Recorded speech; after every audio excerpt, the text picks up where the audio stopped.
ओम शांति। आज हम बाबा की 7/6/2025 की मुरली सुनेंगे। मुरली का सार। बाबा ने कहा, मीठे बच्चे, तुम अभी पुजारी से पूज्य बन रहे हो। पूज्य बाप आए हैं तुम्हें आप समान पूज्य बनाने। प्रश्न, तुम बच्चों के अंदर कौन सा दृढ़ विश्वास है? उत्तर, तुम्हें दृढ़ विश्वास है कि हम जीते जी बाप से पूरा वर्षा लेकर ही छोड़ेंगे। बाबा की याद में यह पुराना शरीर छोड़ बाप के साथ जाएंगे। बाबा हमें घर का रास्ता बता रहे हैं। गीत। ओम नमो शिवाय। ओम शांति। ओम शांति। ओम शांति तो बहुत मनुष्य कहते रहते हैं, बच्चे भी कहते हैं ओम शांति। अंदर जो आत्मा है वह कहती है ओम शांति, परंतु आत्माएं तो यथार्थ रीति अपने को जानती नहीं है, न बाप को जानती। बल पुकारते हैं परंतु बाप कहते हैं मैं जो हूँ जैसा हूँ यथार्थ रीति मुझे कोई नहीं जानते। यह ब्रह्मा भी कहते हैं कि मैं अपने को नहीं जानता था कि मैं कौन हूँ, कहाँ से आया हूँ। आत्मा तो मेल है ना, बच्चा है। फादर है परमात्मा, तो आत्माएं आपस में ब्रदर्स हो गई। फिर शरीर में आने के कारण कोई को मेल कोई को फीमेल कहते हैं, परंतु यथार्थ आत्मा क्या है यह कोई भी मनुष्य मात्र नहीं जानते। अभी तुम बच्चों को यह नॉलेज मिलती है जो फिर तुम साथ ले जाते हो, वहाँ यह नॉलेज रहती है। हम आत्मा है, यह पुराना शरीर छोड़ दूसरा लेते हैं। आत्मा की पहचान साथ में ले जाते हैं। पहले तो आत्मा को भी नहीं जानते थे। हम कब से पाठ बजाते हैं कुछ भी नहीं जानते थे।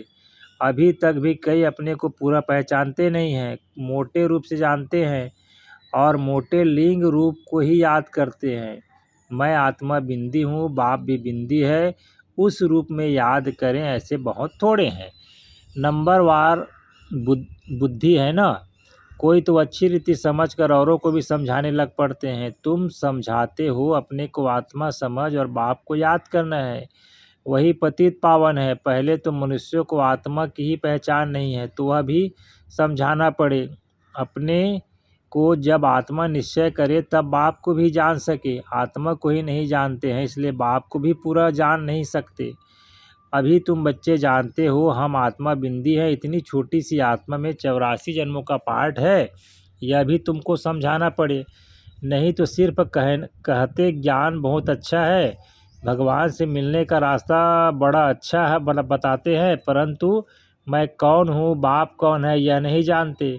सिर्फ अच्छा अच्छा कह देते हैं। कोई तो फिर ऐसे भी कहते हैं कि यह तो नास्तिक बना देते हैं। तुम जानते हो ज्ञान की समझ कोई में भी नहीं है। तुम समझाते हो अभी हम पूज्य बन रहे हैं। हम किसकी पूजा नहीं करते, क्योंकि जो सबका पूज्य है उस तेज भगवान, उनकी हम संतान हैं। वह है ही पूज्य पिताश्री। अभी तुम बच्चे जानते हो पिताश्री हमको अपना बनाकर और पढ़ा रहे हैं। सबसे ऊंच से ऊंच पूज्य एक ही है, उनके सिवाय और कोई पूज्य बना न सके। पुजारी जरूर पुजारी ही बनाएंगे, दुनिया में सब है पुजारी। तुमको अभी पूज्य मिला है जो आप समान बना रहे हैं। तुमसे पूजा छुड़ा दी है, अपने साथ ले जाते हैं। यह छीछी दुनिया है, यह है ही मृत्यु लोक। भक्ति शुरू ही तब होती है जब रावण राज्य शुरू होता है। पूज्य से पुजारी बन जाते हैं, फिर पुजारी से पूज्य बनाने के लिए बाप को आना पड़ता है। अभी तुम पूज्य देवता बन रहे हो, आत्मा शरीर द्वारा पाठ बजाती है। अभी बाप हमको पूज्य देवता बना रहे हैं आत्मा को पवित्र बनाने के लिए। तो तुम बच्चों को युक्ति दी है, बाप को याद करने से तुम पुजारी से पूज्य बन जाएंगे, क्योंकि वह बाप है सर्व का पूज्य। जो आधा कल्प पुजारी बनते हैं वह फिर आधा कल्प पूज्य बनते हैं। यह भी ड्रामा में पार्ट है। ड्रामा के आदि मध्य अंत को कोई भी नहीं जानते। अभी बाप द्वारा तुम बच्चे जानते हो और दूसरों को भी समझाते हो। पहली पहली मुख्य बात यह समझानी है, अपने को आत्मा बिंदु समझो।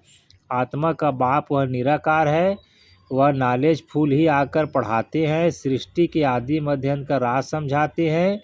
बाप आते हैं एक बार, उनको जानना भी एक बार होता है, आते भी एक ही बार संगम युग पर है। पुरानी पतित दुनिया को आकर पावन बनाते हैं। अभी बाप ड्रामा प्ले अनुसार आए हैं, कोई नई बात नहीं है। कल्प कल्प ऐसे ही आता है, 1 सेकंड भी आगे पीछे नहीं हो सकता। तुम बच्चों के दिल में जचता है कि बरोबर बाबा हमें आत्माओं को सच्चा ज्ञान दे रहे हैं, फिर कल्प बाद भी बाप को आना पड़ेगा। बाप द्वारा जो इस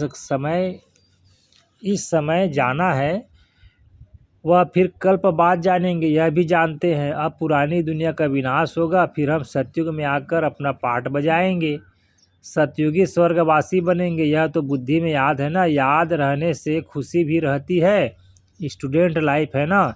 हम स्वर्गवासी बनने के लिए पढ़ रहे हैं, यह खुशी स्थायी रहनी चाहिए। जब तक स्टडी पूरी हो, बाप समझाते रहते हैं कि स्टडी पूरी तब होगी जब विनाश के लिए सामग्री तैयार होगी, फिर तुम समझ जाएंगे। आग जरूर लगेगी, तैयारी तो होती रहती है ना। 1-2 में कितना गर्म होते रहते हैं, चारों तरफ भिन्न भिन्न प्रकार की सेनाएं हैं, सब लड़ने के लिए तैयार होते रहते हैं। कोई न कोई अटक ऐसी डालते हैं जो लड़ाई जरूर लगे, कल्प पहले मुआफिक विनाश तो होना ही है। तुम बच्चे देखेंगे, आगे भी बच्चों ने देखा है, एक चिंगारी से कितनी लड़ाई लगी थी। 1-2 को डराते रहते हैं कि ऐसा करो नहीं तो हमें यह बाम्स हाथ में उठाने पड़ेंगे। मौत सामने आ जाता है तो फिर बनाने के सिवाय रह नहीं सकते।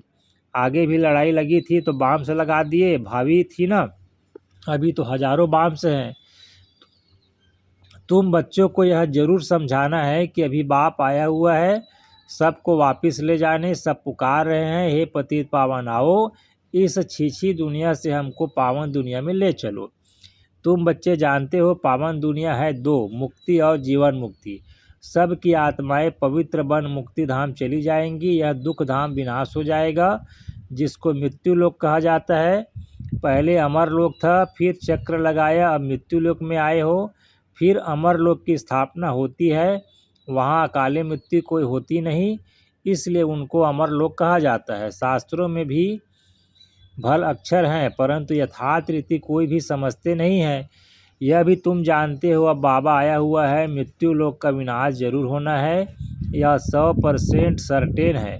बाप समझा रहे हैं कि अपनी आत्मा को योग बल से पवित्र बनाओ, मुझे याद करो तो विकर्म विनाश हो जाएंगे, परंतु यह भी बच्चे याद नहीं कर सकते।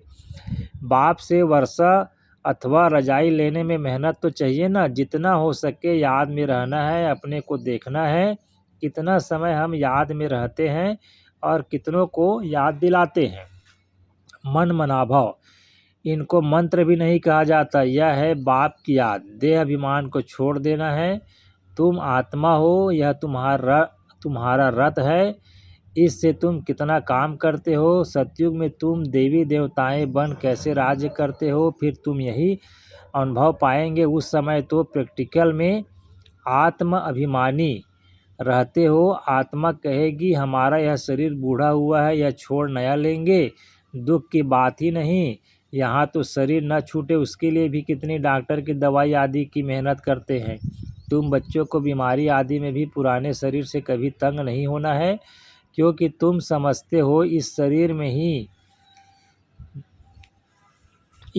में ही जी करके बाप से वर्षा पाना है। शिव बाबा की याद से पवित्र बन जाएंगे, यह है मेहनत, परंतु पहले तो आत्मा को जानना पड़े। मुख्य तुम्हारी है याद की यात्रा, याद में रहते रहते फिर हम चले जाएंगे मूल वतन, जहाँ के हम निवासी हैं, वही हमारा शांति धाम है। शांति धाम सुख धाम को तुम ही जानते हो और याद करते हो, और कोई नहीं जानते। जिन्होंने कल्प पहले बाप से वर्षा लिया है वही लेंगे। मुख्य है याद की यात्रा। भक्ति मार्ग की यात्राएं अब खत्म होती है, भक्ति मार्ग ही खलास हो जाएगा। भक्ति मार्ग क्या है, जब ज्ञान हो तब समझते हैं भक्ति से भगवान मिलेगा। भक्ति का फल क्या देते हैं, कुछ भी पता नहीं। तुम बच्चे अब समझते हो, बाप बच्चों को जरूर स्वर्ग की बादशाही का ही वर्षा देंगे। सबको वर्षा दिया था, यथा राजा रानी तथा प्रजा सब स्वर्गवासी थे। बाप कहते हैं 5000 वर्ष पहले भी तुमको स्वर्गवासी बनाया था, अब फिर तुमको बनाता हूँ, फिर तुम ऐसे 84 जन्म लेंगे। यह बुद्धि में याद रहना चाहिए, भूलना नहीं चाहिए। जो नाले सृष्टि के आदि मध्य अंत की बाप के पास है, वह बच्चों की बुद्धि में टपकती है। हम कैसे 84 जन्म लेते हैं। अभी फिर बाबा से हम वर्षा लेते हैं। अनेक बार बाप से वर्षा लिया है। बाप कहते हैं जैसे लिया था फिर लो। बाप तो सबको पढ़ाते रहते हैं। दैवी गुण धारण करने के लिए भी सावधानी मिलती रहती है। अपनी जांच करने के लिए साक्षी हो देखना चाहिए कि कहाँ तक हम पुरुषार्थ करते हैं। कोई समझते हैं हम बहुत अच्छा पुरुषार्थ कर रहे हैं। प्रदर्शनी आदि का प्रबंध करता रहता हूँ ताकि सबको मालूम पड़ जाए कि भगवान बाप आया हुआ है। मनुष्य बेचारे सब घोर अंधियारे में सोए हुए हैं। ज्ञान का किसी को भी पता नहीं है तो जरूर भक्ति को ही उच्च समझेंगे। आगे तुम्हारे में भी कोई ज्ञान था क्या? अभी तुमको मालूम पड़ा है ज्ञान का सागर बाप ही है। वही भक्ति का फल देते हैं। जिसने जास्ती भक्ति की है उनको जास्ती फल मिलेगा। वही अच्छी रीति पढ़ते हैं। उच्च पद पाने के लिए यह कितनी मीठी मीठी बातें हैं। बूढ़ियों आदि के लिए भी बहुत सहज कर समझाते हैं। अपने को आत्मा समझ बाप को याद करो। उच्च से उच्च है भगवान शिव। शिव परमात्माए नमः कहा जाता है। वह कहते हैं मामिकम याद करो तो तुम्हारे विकार विनाश हो बस, और कोई तकलीफ नहीं देते। आगे चल शिव बाबा को भी याद करने लग पड़ेंगे। वर्षा तो लेना है। जीते जी बाप से वर्षा लेकर ही छोड़ेंगे। शिव बाबा की याद में शरीर छोड़ देते हैं तो वह फिर संस्कार ले जाते हैं। स्वर्ग में जरूर आएंगे। जितना योग उतना फल मिलेगा। मूल बात है चलते फिरते जितना हो सके याद में रहना। अपने सिर से बोझा उतारना है। सिर्फ याद चाहिए और कोई तकलीफ बाप नहीं देते हैं। जानते हैं आधा कल्प से बच्चों ने तकलीफ देखी है, इसलिए अभी आया हूँ तुमको सहज रास्ता बताने। वर्षा लेने का। बाप को सिर्फ याद करो। भल याद तो आगे भी करते थे परंतु कोई ज्ञान नहीं था।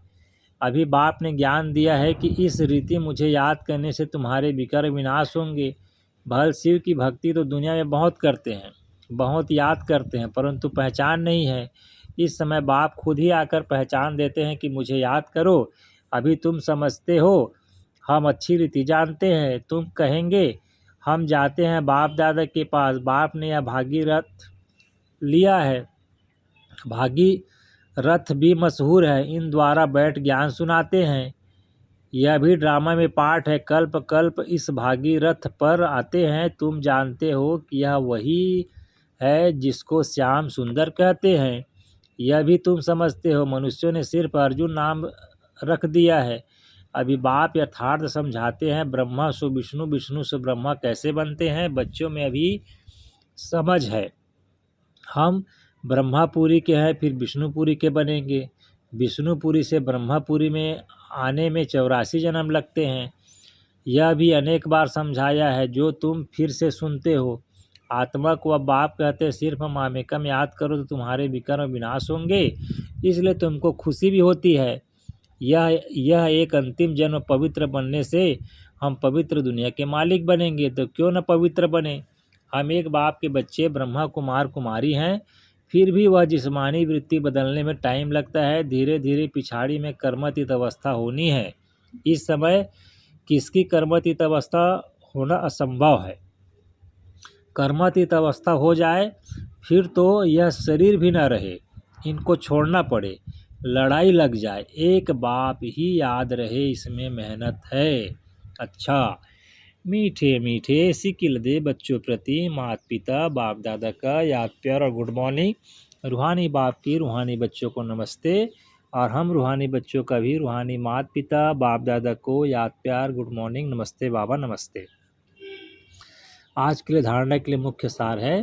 पहला पॉइंट है साक्षी हो। अपने को देखना है कि हम कहाँ तक पुरुषार्थ करते हैं। चलते फिरते कर्म करते कितना समय बाप की याद में रहते हैं।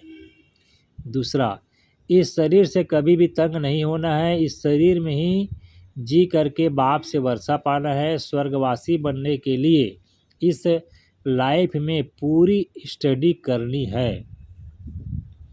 फिर बाबा ने वरदान दिया, त्रिकालदर्शी और साक्षी दृष्टा बन, हर कर्म करते बंधन मुक्त स्थिति के अनुभव द्वारा दृष्टांत रूप भव। यदि त्रिकालदर्शी स्टेज पर स्थित हो, कर्म के आदि मध्यांत को जानकर कर्म करते हो तो कोई भी कर्म बंधन नहीं हो सकता, सदा सुकर्म होगा। ऐसे ही साक्षी दृष्टा बन कर्म करने से कोई भी कर्म के बंधन में कर्म बंध्यानी आत्मा नहीं बनेंगे। कर्म का फल श्रेष्ठ होने के कारण संबंध में आएंगे, बंधन में नहीं। कर्म करते न्यारे और प्यारे रहेंगे तो अनेक आत्माओं के सामने दृष्टांत रूप अर्थात एग्जाम्पल बन जाएंगे। स्लोगन आज का बाबा ने कहा, जो मन से सदा संतुष्ट है वही डबल लाइट है। अव्यक्त इशारे, आत्मिक स्थिति में रहने का अभ्यास करो, अंतर्मुखी बनो। कोई भी समर्थ संकल्प आत्मिक शक्ति अर्थात एनर्जी जमा करना है, समय भी सफल करना है। व्यर्थ संकल्प एनर्जी और समय को व्यर्थ गंवाता है, इसलिए अब व्यर्थ संकल्प की रचना बंद करो। यह रचना ही आत्मा रास्ता को परेशान करने वाली है, इसलिए सदा इसी भाषान में रहो, मैं आत्मा मास्टर सर्वशक्तिमान हूँ, समर्थ आत्मा हूँ, तो कभी परेशान नहीं होंगे और अनेकों की परेशानी को मिटाने वाले बन जाएंगे। अच्छा जी, ओम शांति।